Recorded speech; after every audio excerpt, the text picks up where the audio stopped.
하나님이란 주제로 말씀 나누고자 합니다. 오늘은 7월 7일 맥추절이라고도 하고요. 77절이라고도 합니다. 맥추절은 이 6월절과 초막절과 함께 이스라엘이 꼭 지키는 이 3대 절기 중에 하나입니다. 맥추절은 무교절 첫날 첫 곡식을 드리는 초실절 이후에 7일이 7번 지난 후에 지켜지는 절기로서 오순절이라고 불리기도 하고요. 또 이 시기에 가장 빠르게 수확되는 것이 보리이기 때문에 맥추절이라고도 합니다. 농사를 짓는 대부분의 농어촌 교회에서는 이 시기에 풍성하게 예배드립니다. 농사의 첫 수확이 이 맥추절과 맞물려 있기 때문입니다. 그런데 농사를 짓지 않는 도시 교회에서는 이 맥추절이 의미 없이 다가옵니다. 어떤 교회에서는 맥추절을 지키지 않고요. 성령 강림 7번째 주일로 지키는 교회가 있습니다. 그리고 11월, 감사가 2번 있으니까 11월 추수감사 때 더 크게 지키는 교회가 있는데요. 그런데 농사를 짓지 않아도 우리는 맥추절을 기억하고 지켜야 합니다. 수확한 열매보다 더 귀한 것을 이 맥추절의 말씀을 나누면서 깨닫게 되기 때문입니다. 이스라엘의 3개 절기의 공통점이 뭘까? 우리가 이것을 한번 고민해 봐야 돼요. 왜 맥추절 지켜야 하는 거에 있어서 이스라엘의 3대 절기, 꼭 지켜야 되는 3대 절기의 공통점이 뭘까를 고민해 보셔야 합니다.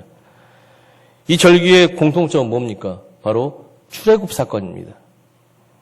땅을 잃고 애굽의 종으로 살아가던 이스라엘 백성에게 하나님은 젖과 꿀이 흐르는 아름다운 땅인 가나안 땅을 주실 것이라고 약속하셨습니다.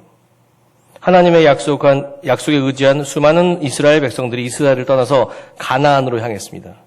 그런데 가나안으로 나가는 여정은 어떤 여정이었습니까? 광야의 여정이었습니다.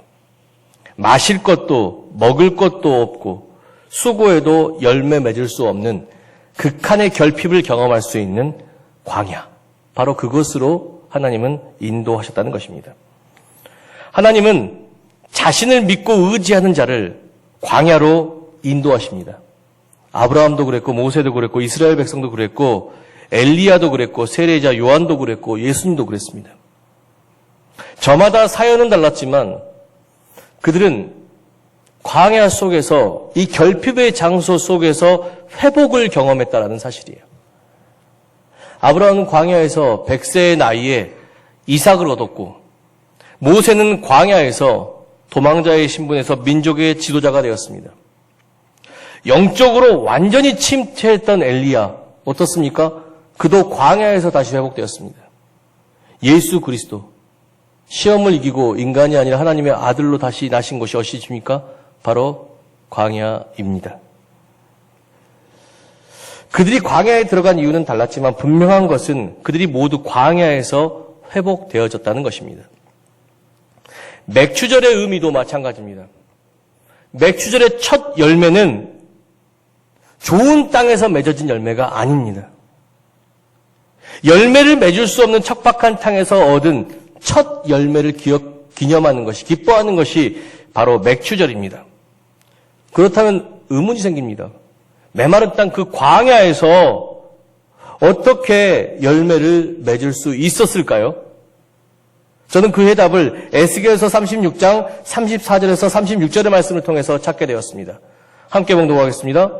전에는 지나가는 자의 눈에 황폐하게 보이던 그 황폐한 땅이 장차 경작이 될지라. 사람이 이르기를 이 땅이 황폐하더니 이제는 에덴 동산같이 되었고 황량하고 적막하고 무너진 성읍들의 성벽과 주민이 있다 하리니 너희 사방에 남은 이방 사람이 나 여호와가 무너진 곳을 건축하며 황폐한 자리에 심을 줄을 알리라. 나 여호와가 말하였으니 이루리라. 아멘. 황폐한 그 땅이 경작지가 되고 에덴 동산같이 회복될 수 있었음은 무너진 곳을 다시 세워가는 하나님의 은혜가 있었기 때문입니다. 하나님은 이 은혜로 우리가 이 은혜 안에 살아간다는 것을 깨닫게 하시기 위해서 우리를 자꾸만 광야로 이끄신 것입니다. 우리의 삶도 마찬가지입니다. 도시에 살든 농촌에 살든 모든 인간의 삶은 광야와 같습니다. 열심히 수고하고 살아가도 우리는 왜 두렵고 불안한 마음을 안고 살아갑니까? 그것은 우리 누구나의 삶이 완벽하지 못하고 결핍되어져 있기 때문입니다. 문제는 이 결핍이 초래하는 삶의 결과가 다릅니다. 누군가는 자신의 삶의 결핍 속에서 넘어져 좌절하지만, 우울해하지만, 누군가는 이 삶의 결핍을 동력으로 다시 일어서는 삶을 경험합니다. 신앙인은 어떤 삶을 살까요? 신앙인은 전자가 아니라 후자의 삶을 삽니다. 어떠한 결핍 속에서도 다시 일어설 수 있습니다. 무엇을 통해서입니까? 결핍된 내 인생 가운데 함께 하시는 풍성한 하나님의 은혜를 발견할 때, 그때 우리는 결핍된 인생을 통해서도 온전하게 살아가게 될 것을 믿습니다. 오늘 말씀도 그와 같은 깨달음을 우리에게 전하고 있습니다. 오늘 모세는 광야에서 얻은 첫 열매를 두고 백성들에게 다음과 같이 이야기하고 있습니다. 신명기 16장 10절의 말씀 함께 보겠습니다. 내 하나님 여호와 앞에 실질절을 지키되 내 하나님 여호와께서 내게 복을 주신 대로 내가 힘을 헤아려 자원하는 예물을 드리고. 예. 모세는 지금 광야에서 얻은 첫 열매를 뭐라고 표현하고 있습니까? 복이라고 표현하고 있습니다. 풍성한 열매를 주심에 뭐 이런 말 없죠? 복을 주심에 감사하고 있습니다. 예. 농사를 지어보신 분들 아시겠지만 농사는 환경의 지배를 많이 받습니다. 애굽에서 농사지어 얻은 열매에 비해서 광야에서 농사지어 얻은 열매 어떻겠습니까? 엄청 초라했겠죠. 보잘것 없었겠죠. 예. 모세는 그런데요. 그 초라한 열매를 가지고도 뭐라고 이야기합니까? 복이라고 이야기합니다. 복. 어떻게 그럴 수 있습니까? 모세는요. 그 열매 겉모습을 본 게 아니에요. 그 열매 안에 담겨진 은혜를 보았습니다. 초라한 열매라 할지라도요. 그 열매가 자라기 위해서는 뭐가 있어야 됩니까? 농부의 수고도 있지만 햇빛이 끊임없이 매일같이 내려쬐지요. 그 다음에 알맞게 비를 내려주고 바람이 있어야 돼요. 365일 동일하게 그 초라한 열매 안에 그것이 채워져야 열매가 맺을 수 있다는 사실입니다. 모세는 초라한 열매 안에 하나님의 은혜를 보았어요. 그 열매를 먹이시기 위해 비를 내려주시고 햇빛도 주시고 바람도 주시는 그 은혜. 모세는 초라한 열매일지라도 그 안에 은혜를 바라보며 이 축복을 감사하며 자원하여서 감사하며 나아가야 된다고 요청하고 있는 것입니다. 은혜를 발견하고 감사하며 사는 것이 중요합니다. 왜요? 하나님께서 우리에게 원하시는 것이 이것이기 때문입니다. 사도 바울은 데살로니가전서 5장 18절 말씀에 이런 말씀하고 있습니다. 범사에 감사하라. 이것을 그리스도 예수 안에서 너희를 향하신 하나님의 뜻이니라. 아멘. 감사해야 돼요. 무엇에 감사해야 합니까? 풍성한 열매 주심에 감사하는 것이 아니라 우리를 돌보시는 은혜에 감사해야 될 줄로 믿습니다. 예. 성경인 목사의 은혜라는 복음서가 이런 내용이 있어요. 정말 사소한 것인데 감사해요. 아침에 해가 뜨고 저녁에 노을 지는 것도, 봄에 꽃향기가 있고 가을에 열매 맺는 것도, 지나온 시절에 적은 것일지라도 당연한 것이 아니라 뭐라고요? 은혜였어. 예. 당연한 것들에 대한, 그 사소한 것들에 대한 감사, 이게 하나님께서 원하시는 것이에요. 이걸 발견하고 사는 삶. 그런데 중요한 것이 있어요. 여기서 우리가 깨달아야 될 것입니다. 감사하는 삶 앞에 항상 동행하는 것들이 있습니다. 뭐냐? 데살로니가전서 5장에 보면은요, 하나님께서 원하시는 뜻이 감사만 있지 않습니다. 뭐가 있습니까? 항상 기뻐하라. 기뻐하라. 예. 하나님 우리가 어디서든지 항상 기뻐하기 원하십니다. 그런데 문제는 기뻐할 수 없는 상황 가운데 어떻게 기뻐할 수 있습니까? 결핍된 상황 속에, 절망적인 상황 속에서 우리가 어떻게 기뻐할 수 있습니까? 그 해답이 범사에 감사하는 것입니다. 범사에 감사하는 것입니다. 예전에 정의탄 전도사가 금요중보기도에 오프라 윈프리 여성의 그 감사노트에 대해서 얘기한 적이 있습니다.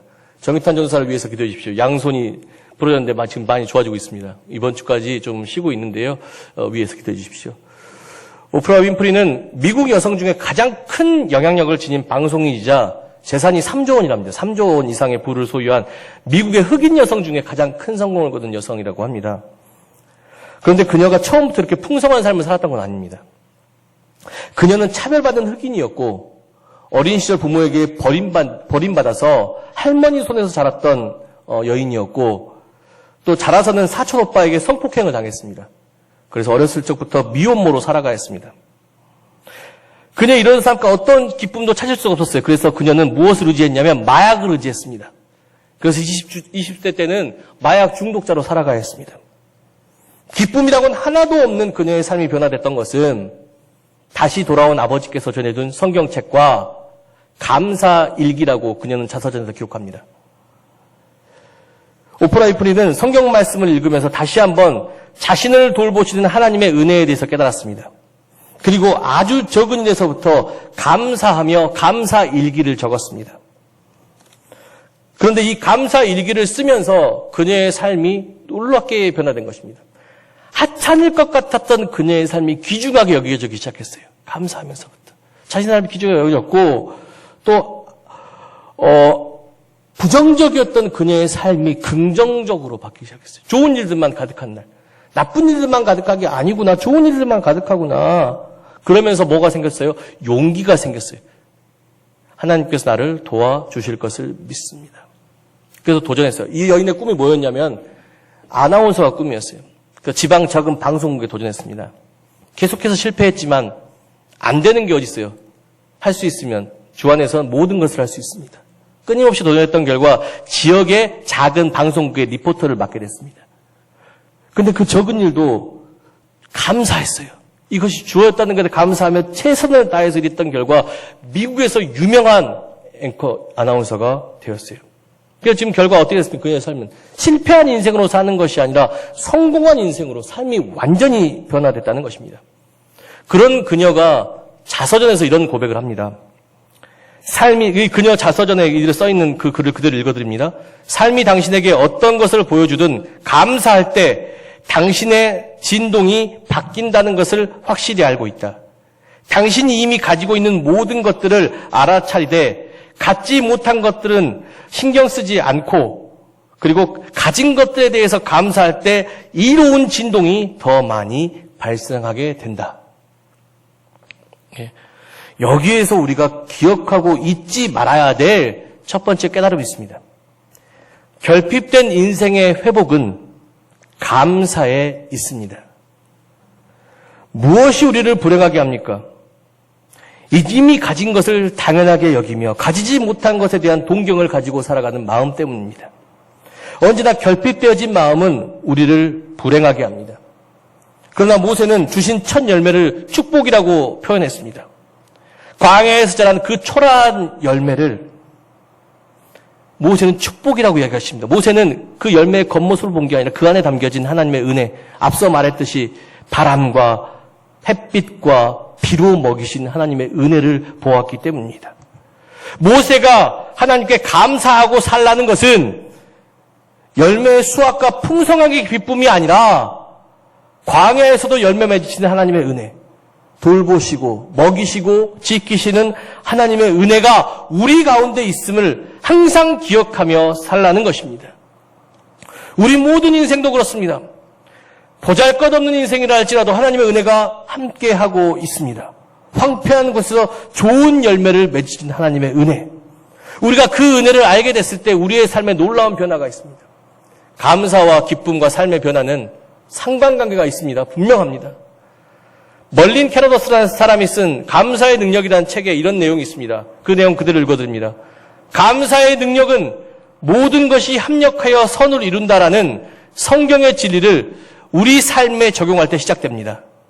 어둡고 삐뚤어진 모든 것에 불평하지 말고 그 어둠을 꿰뚫고 들어오는 하나님의 빛을 바라봅시다. 그럴 때 우리의 삶에 놀라운 감사의 능력이 시작됩니다.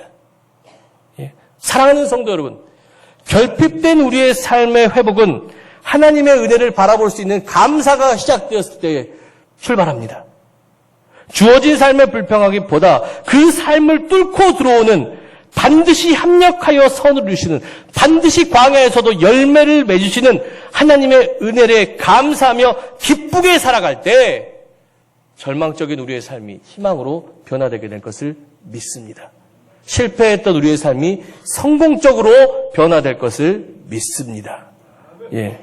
계속해서 11절 말씀 함께 보겠습니다. 너는 내 자녀와 노비와 내 성중에 있는 레위인과 너희 중에 있는 객과 고아와 과부가 함께 내 하나님 여호와께서 자기 이름을 두시려고 택하신 곳에서 내 하나님 여호와 앞에서 즐거워할지니라. 아멘. 이제 모세는요, 하나님이 택하신 곳에서 그 열매를 혼자 독점하지 말고 레위인과 객과 과부 그리고 고아와 과부에게 함께 나눌 것을 이야기하고 있습니다. 열매를 나누라고 한 이들은 누구입니까? 수고할 땅이 없어서 열매를 얻지 못하는 사회적 약자들입니다. 하나님은 하나님의 은혜가 우리를 풍성하게 했다는 것을 믿는다면 그 풍성함을 내 안에 가두지 말고 저들과 함께 나눌 것을 요청하고 있습니다. 여기에서 우리가 기억하고 잊지 말아야 될 두 번째 깨달음을 얻을 수 있습니다. 두 번째 깨달음은 결핍된 인생의 회복은 나눔 가운데 있습니다. 하나님의 은혜가 주어진다고 해서 모두가 열매 맺는 삶을 사는 것은 아닙니다. 수고해도 누군가의 도움 없이는 살아가지 못한 사회적 약자들이 있습니다. 모세는 그들을 기억하고 첫 열매를 함께 나누어야 한다고 이야기합니다. 각박한 세상 살다 보면 나누는 것이 힘들고 어렵습니다. 누구나 그렇습니다.